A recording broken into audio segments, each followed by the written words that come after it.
యేసుక్రీస్తు నామంలో పరిశుద్ధాత్మ ఆశీర్వాదం పొందుకుంటున్న ప్రతి ఒక్కరికి హృదయపూర్వక వందనాలు తెలియజేస్తూ ఉన్నాను.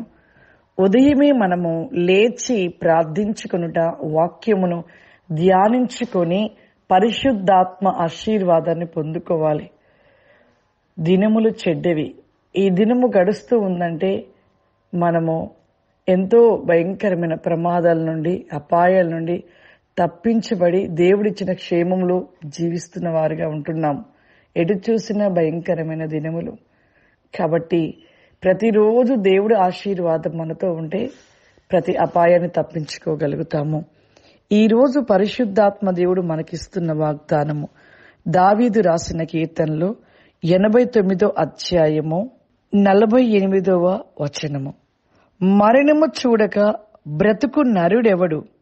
పాతాళము యొక్క వశము కాకుండా తనను తను తప్పించుకొనగలుగు వాడెవడు? చూడండి, ఈరోజు మరణము చూడకుండా బ్రతుకు వాడెవడు? నిజమే, మరణము అనేది ప్రతి మనిషికి సంభవిస్తూ ఉంటుంది.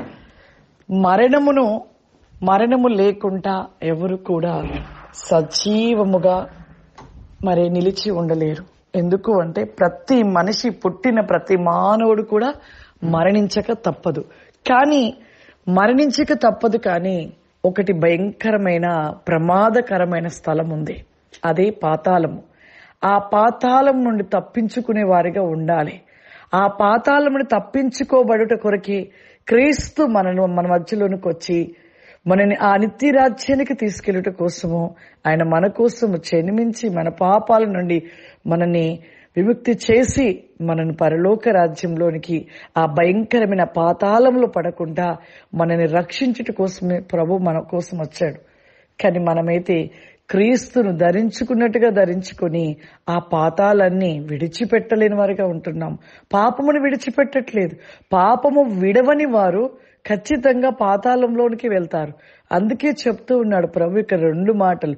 మరణం అనేది తప్పదు, కానీ మరణించిన తర్వాత ఉండే ప్రాంతాలు పాతాళం ఒకటి, పరలోకం ఒకటి. నువ్వు పాతాళానికి చేరాలనుకుంటున్నావా? పరలోకానికి చేరాలనుకుంటున్నావా? పరలోకానికి నువ్వు చేరాలంటే ఈ రోజే, ఈ సమయమే నీవు పాపాన్ని విడిచిపెట్టి పరిశుద్ధతను కలిగి దేవునికి ఇష్టకరంగా నువ్వు నిలిచి ఉండు.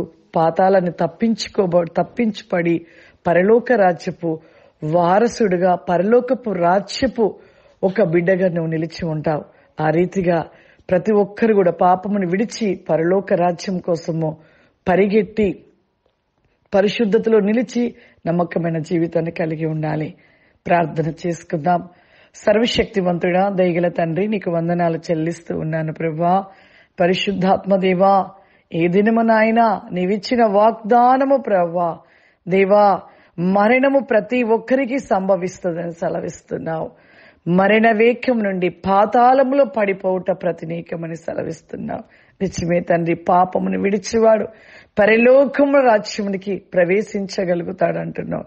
పాపమును విడవక అలా నిలిచిన వాడు పాతాళంలోనికి ప్రవేశిస్తాడంటున్నావు. అయ్యా, ఈ యొక్క మాటలు వింటున్న ప్రతి బిడ్డ కూడా ప్రభా, వారి జీవితంలో పాపమును విడిచి ప్రభా, పరిశుద్ధతను కలిగి ప్రభా, నీకు ఇష్టమైన స్థితి వేకమతి క్రోస్తి కవాతి రికావరిమ, ప్రతి వేకమైన కృపాశీర్వాద రికాస్తి కావరిమ దేవా, ప్రతి వేకముగా ఈ ప్రోగ్రామ్ చూస్తున్న ప్రతి బిడ్డను మీరు దీవించి ఆశీర్వదించండి నాయన. ఈ దినమంతా కూడా ప్రభా, వారి జీవితంలో మంచి ఆరోగ్యము, సమృద్ధి, సమస్త కార్యములను మీరు జరిగించమని యేసుక్రీస్తు నామములో అడుగుచున్నాను తండ్రి. ఆమేన్. God bless you. దేవుడు మిమ్మల్ని దీవించును గాక. ఆమేన్.